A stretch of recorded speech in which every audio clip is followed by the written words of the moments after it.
देवाने जगावर एवढी प्रीती केली हा, की देवाने जगावर एवढी प्रीती केली. कोणी? देवाने जगावर, ज्याने सृष्टी निर्माण केली, ज्याने आकाश निर्माण केला, तो सृष्टी निर्माण करता एक परमेश्वर असा म्हणतो की मी जगावर एवढी प्रीती केली. नुसतं ख्रिश्चन लोकांवर नाही बरं का, जगावर प्रीती केली. जगातील असलेल्या प्रत्येक रहिवास्यावर त्यांनी प्रीती केली. हा, की त्याने आपला एकुलता एक पुत्र दिला. की त्याने आपला एकुलता एक पुत्र दिला. कशासाठी दिला? काय गरज पडली त्याला देण्याची? काय गरज पडली येशूला इथं जन्म घेण्याची? कारण त्याला तुम्हा आम्हाला नरकापासून वाचवायचं होतं आणि सार्वकालिक जीवनामध्ये न्यायचं होतं. म्हणून देवाने जगाक बघितलं आणि बघितलं की शास्त्रलेख आहे की रक्ताने पापाची क्षमा होते. देवाने जगावर एवढं प्रेम केलं आणि देवाने बघितलं की जग तर नरकाक चाललं. कारण त्याला वाईट आवडू लागलं, त्याला पाप आवडू लागलं, त्याला दारू आवडू लागली, त्याला दुसऱ्यांच्या बायांक बघू वाटू लागलं, दुसऱ्यांच्या बाया नवऱ्यांक दुसऱ्यांच्या बघू लागले. असं असंख्य पाप, खून, दारू, खोटं, लबाड, सर्व 10 आज्ञांप्रमाणे जग पाप करू लागलं आणि जगाला पापच आवडू लागलं, देव नव्हतं आवडत. म्हणून येशू ख्रिस्ताला ह्या जगात पाठवलं आणि येशू ख्रिस्तानी देवाचा कलाम, देवाचं वचन हे मनुष्याला शिकवलं की तुम्ही जिवंत देवाच्या विरुद्ध तुम्ही वागत आहात आणि तुमच्यावर अरिष्ट, आजार, पीडा, तकलीफ तुम्ही बोलवत आहात आणि तुम्ही नरकाच्या रस्त्याने जात आहात. जगावर प्रीती केली, त्याला हे आवडलं नाही की मनुष्याने पाप केलं आणि मनुष्य नरकाच्या वाटेने चालला, हे त्याला बघवलं नाही. कारण की त्याचं प्रेम आहे. आपल्या मुलावर जर आपलं प्रेम आहे, आपल्याला वाटतं आपला मुलगा चुकीच्या मार्गाने चालला, तर कोणच्या बापाला आनंद होईल? नाही होणार. तो तर सर्वाहून श्रेष्ठ बाप आहे, तो बापांचा बाप आहे. त्याला बघावलं नाही की मनुष्य जात ही नरकाक चाललेली. म्हणून त्यांनी योजना केली की मनुष्याला कोणीतरी समजून सांगणारा असा पाहिजे जो माझी इच्छा त्याला कळविल. कोणीतरी पाहिजे जो पापाच्या मार्गी जो मनुष्य चाललाय त्या मनुष्याला सोडवणार कोणाचं तरी रक्त पाहिजे. आता पृथ्वी भरपूर लोक होते जे पिताला मानणारे पण होते.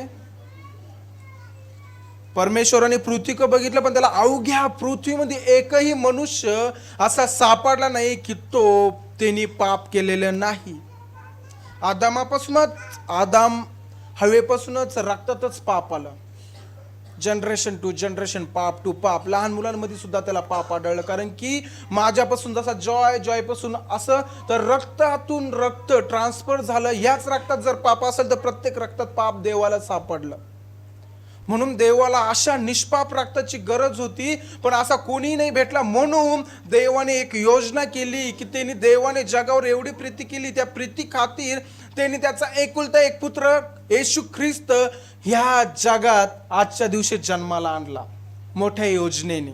बोला, आमच्या जीवनात पण परमेश्वराची योजना आहे आणि परमेश्वराची योजना 2026 मध्ये पूर्ण होत आहे. आम्ही आशीर्वादाचे वारीस आहोत. आम्ही पूच नव्हे तर मस्तक आहोत. आम्ही गरीब नाही तर श्रीमंत आहोत. आम्ही शापित नाही तर आशीर्वादित आहोत. एवढं बोलताय ना, का बरं बोलताय माहितीये? तो येशू ख्रिस्तामुळे. कारण की तो आला, त्याने तुमचे पाप शोधही घेतले आणि तुम्हाला आशीर्वादित केलं. वचन सांगता खरे पाहिला असता त्यांनी आपण पाप केलं, आपल्या पापाची शिक्षा त्यांनी स्वतःवर घेतली. आपल्यासाठी तो दारिद्र्य झाला, आपल्यासाठी तो रोगी झाला. कारण आपण धनवान असावं, आपण निरोगी असावं. आमेन. तर देवाने जगावर एवढी प्रीती केली की त्याला वाटलं नाही की नरकात जावा मनुष्य, म्हणून त्यांनी त्याच्या पुत्राला पाठवलं की जेणेकरून त्याच्या रक्ताद्वारे मी जगाला वाचवील आणि जगाला माझा कलाम, माझी वचन, माझी इच्छा मी कळविल. आमेन. तो आज तो तारणाऱ्याचा जन्म झालेला आहे. आमेन. हा, पुढे वाचूया. अशासाठी की जो कोणी त्याच्यावर विश्वास ठेवतो त्याचा नाश होऊ नये, तर त्याला सार्वकालिक जीवन प्राप्त होईल. अशासाठी की जो कोणी त्याच्यावर विश्वास ठेवतात. बघा, भरपूर लोक आहेत जे विश्वास नाही ठेवत. भरपूर लोक आहेत जगामध्ये जे विश्वास नाही ठेवत. पण जे लोक देवावर विश्वास ठेवता त्या लोकांसाठी परमेश्वराने येशू ख्रिस्ताला पाठवलंय. जो कोणी त्याचा विश्वास ठेवील, त्या परमेश्वराच्या वचनावर विश्वास ठेवील, तर त्याला सार्वकालिक जीवन मिळेल, त्याला पापाची अपराधांची क्षमा मिळेल. पुढे वचन.